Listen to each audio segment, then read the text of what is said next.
Hello అండి. అందరికీ నమస్కారం. ఈ రోజుల్లో ఒక 70-80% మంది ఇండియన్స్ వాళ్ళ ఆలోచన విధానం ఏముందంటే, భక్తి ఆర్ ప్రేయర్స్ దేవుడికి పూజ చేయటం అనేటిది 50సో 60సో ఏజ్ రిటైర్మెంట్ తీసుకున్న తర్వాతకి చేయాల్సింది అని ఉంది. ఎవరైనా అసలెవ్వరు చేయట్లేరండి పూజలు ఇట్లాంటివి. ఎవ్వరు చేయట్లేరు. ఎవరైనా పొరపాటుగా చేస్తుంటే గూడా, ఈ వయసులో ఇవన్నీ నీకెందుకు అని ప్రశ్నించే స్థితికి వచ్చారు. అయితే 50స్, 60స్, 70స్ ఏజ్‌కొచ్చినప్పుడు పూజ చేసుకోవాలి అని అంటున్నారు కదా! అనేవాళ్ళని ఒక పేపర్ మీద మీరు 50స్, 60స్, 70స్ ఏజ్ వచ్చేంత వరకు బతుకుతారు అని బాండ్ రాసి ఇవ్వమని చెప్పండి. ఇవ్వలేరు. వాళ్ళ జీవితం మీద వాళ్ళు ఇవ్వమని చెప్పండి. మీ జీవితం మీద బాండ్ రాసి ఇవ్వనవసరం లేదు కానీ, వాళ్ళ జీవితం మీద వాళ్ళు నేను 70, 80, 90 లేదా సెంచరీ వరకు నేను బతుకుంటా ఈ ప్రపంచంలో అనిపేసి బాండ్ రాసి ఇవ్వమని చెప్పండి. వాళ్ళ జీవితం మీద వాళ్ళే బాండ్ రాసి ఇవ్వలేరు. వాళ్ళు రేపు ఉంటారో లేదా అని గ్యారెంటీ వాళ్ళకే లేదు. వాళ్ళు ఎందుకండి వచ్చి మనకి చెప్పటము? వాళ్ళకి తెలియని విషయం గురించి వాళ్ళు ఎందుకు వచ్చి మనకు చెప్పటము? ఇట్లాంటివి ఏమైనా చెప్పేటోళ్ళు ఉంటే దయచేసి కాముగానన్నా ఉండండి. నోరు పని చేయనీయకండి. మంచికి మాత్రమే వాడండి, చెడుకు వాడకండి. భక్తి చేసుకుంటే మనం చూడలేదా మార్కండేయుణ్ణి? 16 ఏళ్ళకో 14 ఆయన జీవితం ముగించాల్సిందో ఉంటే, శివయ్యని శివలింగాన్ని పట్టుకుంటే యముడొచ్చి పాశం వేసినా సరే శివుడు ప్రత్యక్షమయ్యి నన్ను పట్టుకొని ఉండగా, నన్ను ఆరాధిస్తుండగా నువ్వు వచ్చి నా భక్తుడిని నువ్వు ప్రాణాల్ని హరించాలనుకుంటావా అని చెప్పేసి యముణ్ణి ఒక్క తన్ను తంతాడు. మరి వీళ్ళెవరండి? వీళ్ళు వచ్చి కాపాడతారా? మీకు రేపు ఏదన్నా వచ్చి జీవితం పోయే స్థితిలో ఉంటే ఈ ముచ్చట చెప్పేవాళ్ళు 50, 60, 70 ఏళ్లలో పూజ చేయాలనుకునేటోళ్ళు వచ్చి కాపాడతారా? ఇట్లాంటి సగం నాలెడ్జ్ ఉన్న వాళ్ళ మాటలు అయితే పట్టించుకోకండి. ఎవరైనా పూజలో, ఎవరైనా వ్రతాలో, ఎవరైనా దేవుడికి ఆరాధన రోజు చేసుకునే వాళ్ళకి దయచేసి నా విన్నపము, ఇలాంటి వాళ్ళ మాటలు అసలు పట్టించుకోకండి. ఎందుకంటే మనకు తెలియదు మనం 50 ఏళ్ళ వరకు బతుకుంటామా, 60 ఏళ్ళ వరకు బతుకుంటామా, 70 ఏళ్ళ వరకు బతుకుంటామా అని. మనం అప్పటి వరకు బతికి ఉండాలంటే కూడా మనం రోజు దేవుడికి చేసుకుంటూ ఉండాలి. దేవుడికి పూజ చేసుకుంటూ ఉండాలి. ఇప్పుడు అసలు దేవుడికి పూజ చేసుకోవటం వల్ల ఏమేం లాభాలు ఉంటాయి అనేది ఒకసారి చూద్దాము. ఫస్ట్ థింగ్, ఇంట్లో రోజు పూజలు జరుగుతూ ఉంటే ఆ ఇంట్లో పాజిటివిటీ అనేది పెరుగుతుంది. 1 ఇయర్కి 2 ఇయర్స్కి వచ్చేటప్పటికి ఆ ఇంట్లో ఒక ప్లేస్లో మొత్తం ఎట్లయిపోద్దంటే, గుడికి వెళ్తే మనకి ఎంత ప్రశాంతంగా ఉంటుందో, మనం పూజ చేసుకునే ఆ ఎన్వైర్న్మెంట్కి వెళ్తే, ఆ రూమ్కో ఆ ప్లేస్ దగ్గరకు వెళ్తే మనకు అంత ప్రశాంతంగా ఉంటుంది. ఇయర్ బై ఇయర్ ఏమైపోతుందంటే, ఏకంగా మనకి వాళ్ళతోటి అనుబంధం పెరిగిపోతుంది. వాళ్ళు చూస్తుంటారు, వాళ్ళు నవ్వుతుంటారు, మనకి వాళ్ళ హావభావాలు తెలుస్తుంటాయి, వాళ్ళ మీద మనకి సంపూర్ణ ప్రేమ నమ్మకం కలుగుతుంది. అసలు ఒక్కసారి దేవతా శక్తి కనుక వచ్చి ఇంట్లో కూర్చుంటే మన ఇంటిని అష్టదిగ్బంధనం అంటారు కదండి. మొత్తం అన్ని డైరెక్షన్స్ నుంచి లాక్ చేయడం అంటారు. 8 డైరెక్షన్స్ అనుకుంటే అష్టదిగ్బంధనం. కానీ దేవతా శక్తి గనక మన పూజలు గనక నచ్చి ఇంట్లో వచ్చి కూర్చుంటే మన ఇంటిని ఎంత సురక్షితం చేస్తాయంటే, మొత్తం ఇట్లా లాక్ చేస్తుందన్నమాట ఆ శక్తి. ఫస్ట్ రక్షణ మనకి పెరుగుతుంది ఇంట్లో. సెకండ్ రీజన్ ఏంటి అంటే, మనము సమస్యలలో తక్కువ ఇరుక్కుంటాం. అంటే హాస్పిటల్స్కి ఎక్కువ పోయే అవసరం రాకుండా, పోలీస్ స్టేషన్లలో అడుగుపెట్టే అవసరం రాకుండా, కోర్టుల చుట్టూ లాయర్ల చుట్టూ తిరిగే అవసరాలు రాకుండా ఆ దేవతా శక్తి కాపాడుతూ ఉంటుంది. ఏ సమస్యలలో ఇరుక్కోకుండా, ఏ సమస్యలు మనల్ని అంటకుండా, మనం అంటించుకోకుండా దేవతా శక్తి కాపాడుతూ ఉంటుంది. మూడో రీజన్, ఇంట్లో వాళ్ళందరూ బతికుండాలి కదండి. అలాగని చెప్పేసి ఇంట్లో వాళ్ళకి కొంచెమే లైఫ్ స్పాన్ దేవుడిచ్చి పంపిస్తే మనం దాన్ని ఎక్స్టెండ్ చేస్తాము అంటే అట్లా కాదండి.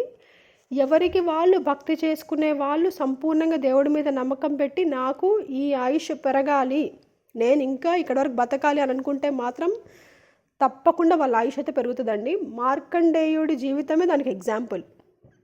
కానీ మనకి అంత నమ్మకం, అంత భక్తి అనేటిది ఉండాలి, అంత ప్రేమ అనేటిది ఉండాలి దేవుడి మీద. ఫోర్త్ థింగ్, ఎక్కడైతే పూజలు జరుగుతుంటాయో అక్కడ వాతావరణం అంతా ప్రశాంతంగా ఉంటుంది. అక్కడ ఉండే మనుషులు అంటే అక్కడ నివసిస్తూ ఉండే మనుషులు చాలా ప్రశాంతంగా ఉంటారు. ప్రశాంతంగా ఉండడం వల్ల ఏమవుతాయి? ఈగోలు రైజ్ అవ్వవు, గొడవలు తక్కువ అవుతాయి, సమస్యలు కూడా, ఇంట్లో సమస్యలు కూడా తగ్గిపోతాయి అన్నమాట. ఫిఫ్త్ రీజన్, ఇవి ఉన్నాయి కదా, ఈ కలి ఆలోచనలు అంటే దారి తప్పే పనులు, అధర్మం చేసే పనులు, అట్లాంటి వాటి బుద్ధి రాకుండా, అలాంటి ఆలోచనలు కూడా కలగకుండా, ఒకవేళ అలాంటి ఆలోచనలు కలిగినా ఆ డైరెక్షన్లో మనం ముందుకు పోకుండా ఇంట్లో ఉన్న దేవతా శక్తో, దేవుడి శక్తో కాపాడుతూ ఉంటారు ఎల్లప్పుడూ. సిక్స్త్ రీజన్, మనము ఏం నేర్చుకోవాలన్నా, ఏం సాధించాలన్నా, ఒక అడుగు మన జీవితంలో పాజిటివ్ డైరెక్షన్ ముందుకు వెళ్ళాలన్నా ఫస్ట్ మనకు ఉండాల్సింది డిసిప్లిన్, అలాగే ప్రతి ఒక్కరిని రెస్పెక్ట్ చేయటం. మనం ఎప్పుడైతే దేవుణ్ణి ఇంట్లోకి తెచ్చిపెట్టుకొని పూజ చేసుకుంటూ రోజు పెంచుకుంటూ అనుబంధం ప్రేమతో చూసుకుంటూ ఉన్నామంటే ఫస్ట్ ఇంట్లో వాళ్ళు ఒకరి మీద ఒకరికి నమ్మకం, గౌరవం, వినయం, ప్రేమ ఇవి పెరుగుతాయి. ఎవరైనా ఏదైనా తప్పుగా మాట్లాడినా, ఎవరైనా ఏదైనా చిరాకు పడ్డా కూడా అమ్మో ఇంట్లో దేవత ఉంది, ఇంట్లో దేవుడు ఉన్నాడు అనే భయంతో వాళ్ళు దగ్గర పెట్టుకొని జాగ్రత్తగా ఆలోచించి మాట్లాడడమో, అడిగేయడమో, డెసిషన్స్ తీసుకోవడమో చేస్తుంటారు. సెవెంత్ రీజన్, మనం మనుషుల పట్ల, మన బంధువుల పట్ల విలువలు పెరుగుతాయి మనకి. ఎస్పెషల్లీ ఆడవాళ్ళ మీద గౌరవం ఎక్కువ పెరుగుతుంది పూజలు చేయటం కారణంగా. ఇప్పుడు ఇంట్లో ఉన్న ఆడమనిషి, ఫర్ ఎగ్జాంపుల్ అమెరికన్ ఒక లేడీని తీసుకోండి, ఆమె ఇంట్లో ఆమెకు నచ్చిన డ్రెస్ ఏదో పార్టీ డ్రెస్ ఏదో డ్రెస్ వేసుకొని తిరుగుతుంది. ఆమెను చూస్తే ఒక మగ మనిషికి ఏమనిపిస్తుంది? ఇంట్లో మంచిగా నార్మల్ పట్టు చీర కట్టుకొని, చేతికి గాజులు వేసుకొని, మెడలో ఏ గొలుసు ఉంటే ఆ గొలుసు వేసుకొని, నిండా మొక్కం ఎట్లా అంటే బొట్టు కుంకుమ మంచిగా పెట్టుకొని, చెవులో దిద్దులు పెట్టుకొని ఇంట్లో నడుచుకుంటూ తిరిగే ఆడమనిషిని చూస్తే ఒక దేవత అనే భావం వస్తుంది. అట్లా వచ్చినప్పుడు అట్లాంటి ఆడమనిషిని చూస్తే ఒక మనిషికి ఏం ఆలోచన వస్తుంది? ఒళ్ళు దగ్గర పెట్టుకునే ప్రవర్తిస్తుంటారు హస్బెండ్స్, ఒళ్ళు దగ్గర పెట్టుకునే ఆలోచిస్తుంటారు. ఏదన్నా మాట్లాడాలంటే కూడా జాగ్రత్తగా మాట్లాడతారు. ఆమె కోపం రానికుండా చూసుకుంటాడానికి కూడా అట్లా కూడా ఆలోచిస్తారు. ఎయిత్ రీజన్, ఒకరి మీద ఒకరికి నమ్మకం, విశ్వాసం పెరుగుతాయి పూజ కారణంగా. మనకి ఈ రోజులలో మిగిలినవన్నీ ఇంపార్టెన్స్ అయ్యి అన్నిటి మీద, కోరికల మీద పరిగెత్తడానికి కారణం ఏంటంటే ఫస్ట్ ఈ మనసుని కంట్రోల్ చేసుకోలేకపోవటం అనేది పెద్ద రీజన్ అన్నమాట. ఈ మనస్సు కంట్రోల్లోకి రావాలంటే ఏమవుతుంది? ఫస్ట్ మనం ఉన్న ఇంట్లో ప్రశాంతంగా కడుపు నిండా ఆరోగ్యంగా 3 పూటలు తిని ఆరోగ్యంగా 8 గంటలు 7 గంటలు రోజు నిద్రపోగలిగే జీవితం ఉండాలి మనిషికి. జీవితం పుట్టిన దగ్గర నుంచి ఆ మనిషి చనిపోయేంత వరకు ఉండే అదృష్టం అయినా అనుకోవచ్చు. ఇంకా ఏ పెద్ద వర్డ్ ఇచ్చినా తప్పులేదు. కానీ ఈ జనరేషన్లో అయితే ఒక మనిషికి స్వచ్ఛమైన, ఆరోగ్యమైన, వేడివేడి ఫుడ్ 3 పూటలా దొరకటం, రోజు 7-8 గంటలు నిద్ర దొరకటం అనేటిదే గగనం, మహా అదృష్టం. అది దేవుడికి పూజలు చేసుకొని ఇంట్లో దేవతా శక్తిని తెచ్చిపెట్టుకుంటే ఆ ఇంటికి, ఆ కుటుంబానికి, ఆ మనుషులకి ఈ రెండిట్లలో తిండికి, నిద్రకి, కట్టుకోవడానికి, గూడుకి, వీటికి అసలు ఆలోచించే పని ఉండదండి. భయపడే పని అస్సలు ఉండదు. 9th రీజన్, మనము ఏవైతే సాధించాలనుకుంటామో, ఏ పనులైతే చేయాలనుకుంటామో, ఏవైతే సంకల్పాలు తీసుకుంటామో వాటికి మనకి ప్రకృతి శక్తి సపోర్ట్ చేయాలి. అవి ముందుకెళ్ళాలన్నా, అవి సక్సెస్ఫుల్గా కంప్లీట్ చేయాలన్నా కూడా ప్రకృతి మనకు సపోర్ట్ చేయాలి. ఎవరు చేస్తారు మనకంటే, మనం ఇంట్లో దేవతకి పెట్టుకుంటేనో, ఇంట్లో పూజలు చేసుకుంటేనో ఆ ప్రకృతి శక్తి మనకు సపోర్ట్ చేస్తుంది సక్సెస్ఫుల్గా పూర్తి చేయడానికి మనం ఏం ఆలోచించుకున్నా. ఇంకా 10th రీజన్, ఫస్ట్ ఇది ఫస్ట్ అని కూడా చెప్పొచ్చు అనుకోండి.